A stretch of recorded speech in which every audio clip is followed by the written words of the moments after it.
I think this is quite a good look for me, actually. Big-titted lobster is just a solid aesthetic. Considering my human body is too messed up to film today, Seamanzilla cooking up a lobster sauna in the lab is well-timed. So I've got more things to say about Clair Obscur today, and I have good news.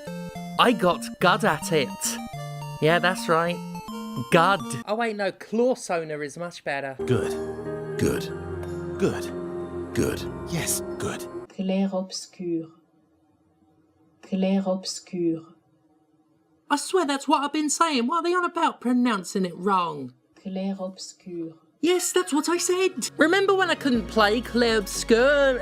God damn it. Remember when I couldn't play Clair Obscur Expedition 33, a game whose name I've always correctly pronounced? Remember when I sucked so bad at it I felt compelled to do an entire 20-minute dissertation on my skill issue? Remember when the responses were all from people who watched the whole thing and didn't knee-jerk to make angry points I'd plainly addressed in the very thing they were trying to rebuke? Because discussions about video games and difficulty haven't been completely poisoned by the insecurities of people for whom being good at computer games has become such a personal identifier that they've confused themselves for the gates they're keeping, and perceive any critique of those gates as an attack on their very soul. So anyway, I don't suck at Clair Obscur anymore. I mean, let's be honest, I'm not great at it, but compared to where I was, feeling like I'd have to stop playing it because I just couldn't get to the damn thing and its tight, merciless timing even on easy, I am significantly better, and I've gone from dreading every combat encounter to genuinely looking forward to fights and the alluring combat mechanics they contain. God damn, no, this game is so good, we continue instead of just continue. That is so classy, and I'm not even kidding. I've even taken the training wheels off and bumped back up to normal mode. Hell, I even attempt parrying sometimes. Sometimes being the operative word. Actually, who am I kidding? Attempt is the operative word. Oh fuck. Oh fuck. Oh fuck. Oh fuck. Oh fuck. It's not often I do an episode that could be considered a direct continuation of the last one, but I wanted to very much provide a follow-up on my lamentations about Clair Obscur for a few reasons. Firstly, it's nice to just have some positive news. Secondly, Clair Obscur just bloody deserves more attention. And thirdly, this is such a stark turnaround from last week's video, and I've been mulling over what that means. Not just for what I said last episode, but for the topic of getting good at video games. After all, it's tempting to look at me going from I can't play this to I love playing this, and take it as proof that all one ever has to do is keep trying when they struggle with a game, that it is indeed possible to simply get good at a game if you keep bashing your head against it until things click. I don't think it's that simple. Getting good has only ever been a simple subject to those who seriously, severely need to get good at seeing other individual people as other individual people. You know, the human survival trait known as basic empathy. Yeah, I know Elon Musk is trying to treat empathy like a dirty word, but he's a billionaire, of course he would. If you're capable of empathy, he might look like a bit of a monstrous cat. Skeleton warriors, diddle-dee-doo-da-doo, diddle-doodle-dee. If you're somehow watching this having not seen the last one, I'll catch you up. It seems statistically impossible you'll be new, considering I'm algorithmic battery acid by now, but hey. I have obsessive-compulsive disorder. Not providing a comprehensive enough rundown to make this episode self-contained would make me want to peel my eyelids off. Vigorously washing my hands before and after, of course, because, you know, literal OCD. Clair Obscur Expedition 33. Utter masterpiece. Utterly particular. If you waltz into this thing unprepared, you'll receive a wake-up call more brutal than a handjob from an electric lobster. Greeted as you'll be by something that primarily behaves like a turn-based RPG, but whose heart beats with the wicked precision of the tightest character action game. And that was the struggle I confessed last week. Despite a lifetime of playing games and being fine at dodging attacks in everything else, I couldn't dodge or parry for shit in one where progress hinges almost entirely on using one or both of these maneuvers to mitigate damage. And I'm not alone, as discussions after my video revealed that plenty of other folks struggled as well. There is in fact a mod that's been put out to make parrying and dodging easier. Or harder if you need to be an absolute gamer about things. Conversely, there were folks who usually struggle with evasions and deflections elsewhere but got along tremendously here, which lends credence to my idea that whatever wavelength Clair Obscur is on, it's a unique one. At any rate, I used my experience to discuss accessibility, examined the notion of the player filter, aka the choke point of a video game that sees significant portions of players stop playing, and conceived the idea of the filter demo, that is to say, a demo of a game that showcases one of its most challenging or divisive moments, so that players can be filtered out before they buy it, rather than, you know, spend between $20 and $80 on something only to learn 2 hours in that they can't play the bloody thing. It has since been pointed out to me that it's something no company would go for because, well, it would lead to fewer copies being sold. And that's a fair point. Unfortunately, it's also my point. Such is the age-old conflict between business and empathy that sees business owners portraying empathy as shameful so that they don't have to feel ashamed of themselves. You look like a real jerk. Well, I am a corporate executive. A week later and I am in romantic fucking love with Clair Obscur Expedition 33, having expressed my disappointed anxiety that I might never be able to enjoy a game I couldn't progress for the want of a single button press. I'd already committed to persevering with the game when I published last week's essay, though I believed I was going to have to stay on the easiest difficulty setting, and even then wasn't sure I'd be able to play it enough to write a review of it or anything. After re-downloading the original Bayonetta and reaffirming my ability to play video games to a C+ degree, I discarded the sense of illogical shame in busting a game down to easy mode that decades of gamer culture exposure has imposed upon me, and I did what any good expeditioner would do. I continued. Rather than forge directly ahead though, I took time, using story mode's more forgiving margins of error to dodge my way through battles over and over. I took time out of my day, not insignificant amounts of it, to, as they say, Git Gud. And I did. Well, I get it acceptable. Acceptable? How do you say acceptable in Git Good speak? Good enough for me. Point is, I'm now quite deep into the game, having popped the difficulty back up to Expeditioner mode, and so far not looking back, and was it worth the work? Clair Obscur Expedition 33 is a brilliant game, one I genuinely believe worthy of the label instant classic. I mean, I already knew that, but that's what made my inability to play it so bloody painful. Utterly gorgeous, sublimely written, excellently acted, a poignant, relatably human adventure with some of the most lovable role-playing characters this side of Final Fantasy VII Rebirth. It's everything I hoped it would be when I first heard its premise, and felt a skewer directly applied to my midlife crisis. God, that music. God, that world design. God, those hairstyles. I'm not saying I'm now defined by how much I love Clair Obscur, but y'all can refer to me as James Jeremy Sterling from now on. Quality wordplay.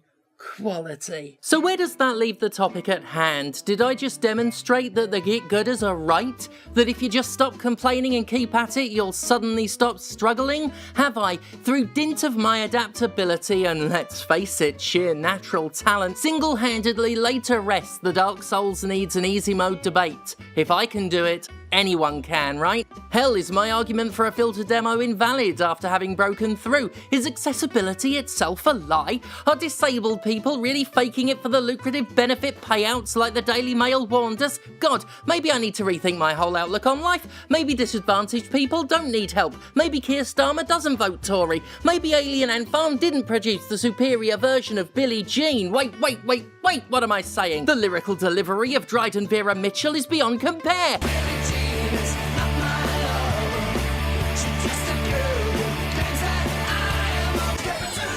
Let's stop getting carried away. Look, I'll admit that after I started to really get the hang of Clair Obscur, I did legit wonder if I needed to rethink some of what I said. If I had indeed been wrong about the need for more accessibility or filtered demos. But it didn't take long before I realised what I was doing. I was going down the same path that gatekeeping Git Gooders go down when they try to apply universal standards based on their own subjective experiences. Like, just because I got better at the game, that doesn't automatically mean everyone else will as well. If I can do it, anyone can is the kind of statement that sounds self-deprecating on the surface, but there is in fact a pointedly arrogant sentiment behind it. It's placing a personal experience as a universally applicable barometer that assumes a lot about everybody else, and has a bit of a ladder-pulling vibe to it, suggesting any needs greater than yours are beneath consideration. I'm sure almost all of us have used that phrase before. I know I have, but this subject got me thinking that it actually is quite an insensitive statement. Clair Obscur is worth putting in the work to get the hang of it? if you can. Some people will never get the timing, some people don't have the motor function, some people don't have the time. And that's an advantage, a privilege I have that not everybody gets. I can justify working to get the hang of it because this is literally my work. I have the time to portion out several hours of just replaying battles on easy until I finally get with the program. And to give you an idea of the level of privilege we're talking here, even though this is my job, I still had to carve that practice time out of my schedule. Not only do I cover all sorts of other games, this isn't the only thing I do for work, and I had to sandwich this game between writing gigs and consulting meetings. On top of that, I've had wrestling training, a demanding family life, a twat of a landlord to deal with. Hell, even as I've tried to type this paragraph in the script, one of my primary partner's kids popped in to visit and started yammering on at me about Fortnite. And in the time I've had free between that, I've had one of my fucking migraines taking me out of commission. All this is to say, mate, it's my job to play video games and I barely have time to play video games. I talk a lot about disabilities as they relate to the physical and neurological, and rightly so, but we need to always remember that a person's ability to do something can be affected by anything. People have jobs, people have kids. In a literal sense, these are disabling factors. People have all sorts of responsibilities and restrictions, situational disabilities, taking their time away from them, and that's one huge reason why simply sneering "get good" at someone is such an ignorant, selfish, and frankly stupid thing to do. All it really does is confess that you have nothing going on, and while that may be enviable from one perspective, like mate, you've nothing going on. I find it ironic that any self-proclaimed fan of Clair Obscur would adopt a get good attitude towards the game to begin with, considering the narrative themes it has. I won't go into spoilers, but I'll say that the elitist gatekeeping of get gooders is a specific type of fuck you got mine attitude that reeks of not caring how bad a time anyone else has, so long as you're taken care of, and that individualistic ladder-yanking bullshit is an explicit antagonistic force in Clair Obscur. I don't care how good you are at the mechanics of the game. If you have no respect for what Expedition 33 means when it repeats "for those who come after," then I can say you're worse at it than I'll ever be. Fuck's sake, the sheer amount of times that story highlights the importance of using your progress to make life easier for those behind you, come on! Also, the very fact Expedition 33 had an easy mode is a crucial factor. Not just an easy mode, in fact, but one you can switch to and from at any time with no penalty. The existence of story mode as a set of training wheels is an undeniable massive reason I had the breathing space to get better at it, and knowing I could put those wheels back on if I truly needed them gave me the confidence I needed to push forward on Expeditioner mode. Gosh, it's almost as if game and player both benefit from access to an easy difficulty setting or something.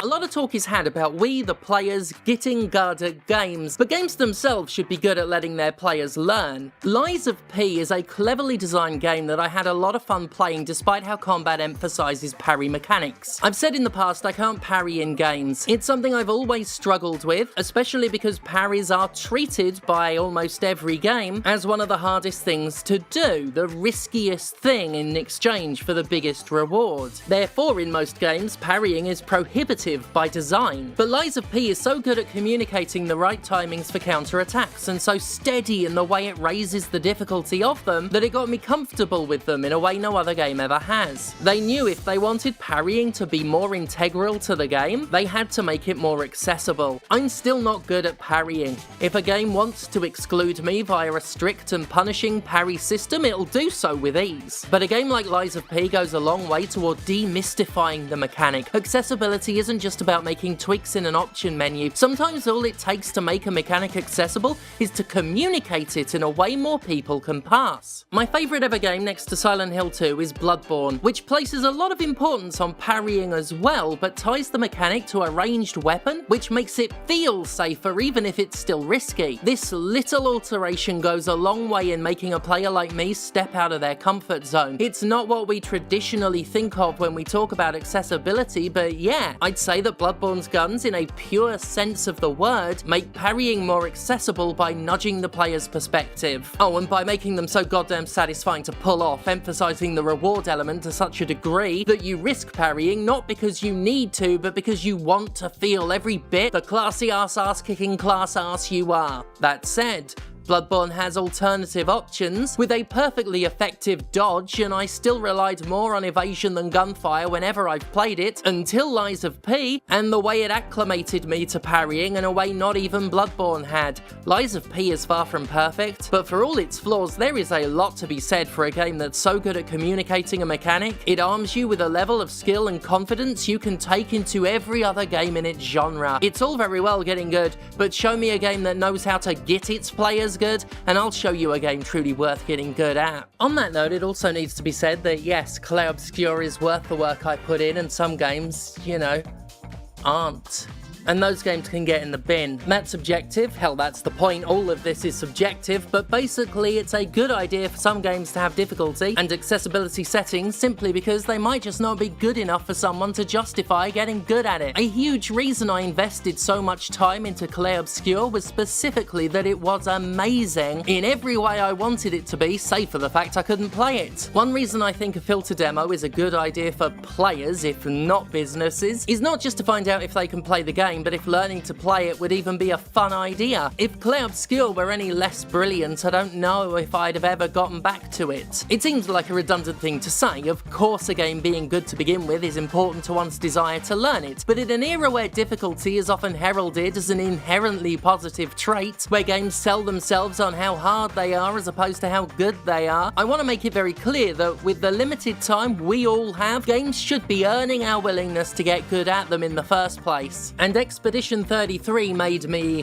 very willing. Oh, another tip my colleague Laura K. Dale let me know about is that there is a consistent audio cue for enemy attacks. It's just very subtle and tends to get lost in the battle music. A tip going around is to turn music completely off until you get the audio cue in your head, then gradually increase the battle volume as you play. I've personally not had much luck with that since I've gotten more used to anticipating attacks by sight now, plus just turning that amazing soundtrack off for a minute made me feel like some sort of monstrous ear criminal, but it's an option if you're struggling. And if you're struggling, that's okay. And if you can't play certain games, that's not on you.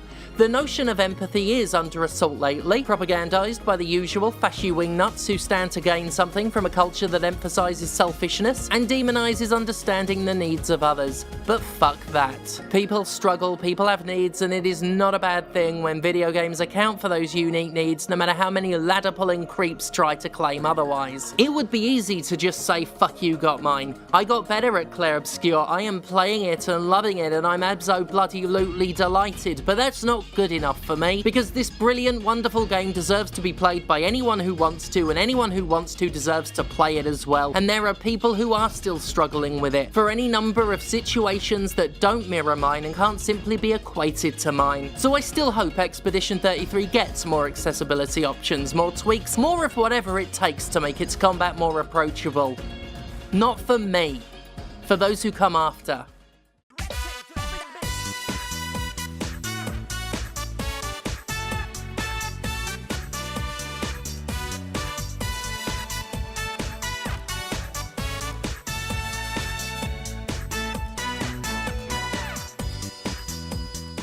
And that's that. I might end up doing a video specifically on parries at some point. I've been thinking of other interesting examples, like the counter system in the Arkham series, but for now I hope you liked this one. The response to the last one outside of the Git Gooders was really, well, good. It's a shame about the territorial little twats, and I hope they work on their projected insecurities at some point. But as for me, I've got an expedition to get back to, so thank God for me, and I'll see you next time.